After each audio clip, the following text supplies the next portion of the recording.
Wire late const 3 keywords होते हैं JavaScript में। तीनों का काम होता है वेरिएबल को डिक्लेयर करना। अब पहले समझते हैं कि डिक्लेरेशन क्या होता है और असाइनिंग क्या होता है, रीडिक्लेरेशन और रीअसाइनिंग क्या होता है। अगर इस तरह से कोड लिखते हैं वायर ए, इस चीज़ को बोलते हैं डिक्लेयर करना, और उसी को हम वैल्यू को असाइन कर रहे हैं a=10, इस चीज़ को बोलेंगे असाइन करना। अब यहाँ पे वैल्यू हमने पहले से क्या कर रखी है, असाइन कर रखी है। वापस से मैं यहाँ पे a=30 लिख रहा हूँ, इस चीज़ को बोलूँगा रीअसाइनिंग करना।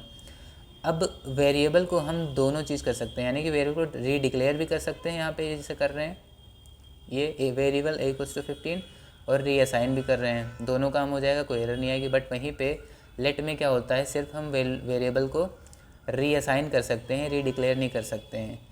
और कॉन्स्ट में हम ये दोनों चीज़ें नहीं कर सकते हैं। अब दूसरा डिफरेंस होता है कि यहाँ पे ब्लॉक स्कोप और फंक्शन स्कोप होता है। वेरिएबल हमारा यानी कि वेर कीवर्ड से बना हुआ वेरिएबल हमारा होगा फंक्शन स्कोप, यानी कि चीज़ें इसके अंदर जैसे लिखा है a=35, तो ये एक्सेसिबल होगा पार्टिकुलर इसी के अंदर।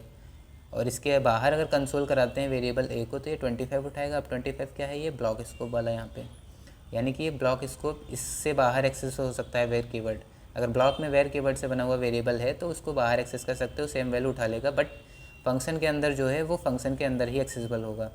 अब लेट में क्या चीज़ होती है, लेट में हम ये ब्लॉक स्कोप होता है लेट हमारा, यानी कि अगर कोई भी ब्लॉक मिल गया या फंक्शन स्कोप हो या ब्लॉक स्कोप हो तो ये क्या करेगा, ये ना तो रीडिक्लेयर कर सकते हो ना रीअसाइन कर सकते हो। यानी कि कहने का मतलब है कि ये ब्लॉक के अंदर ही चीज़ें काम कर पाओगे, वो जो भी ऑपरेशन हो इसका।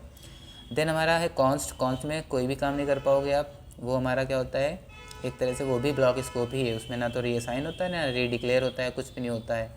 तो ये तीनों डिफरेंस होते हैं वायर लेट और कॉन्स्ट में। अगर आपको कोई और भी डिफरेंस पता है तो कमेंट करके ज़रूर बताइए।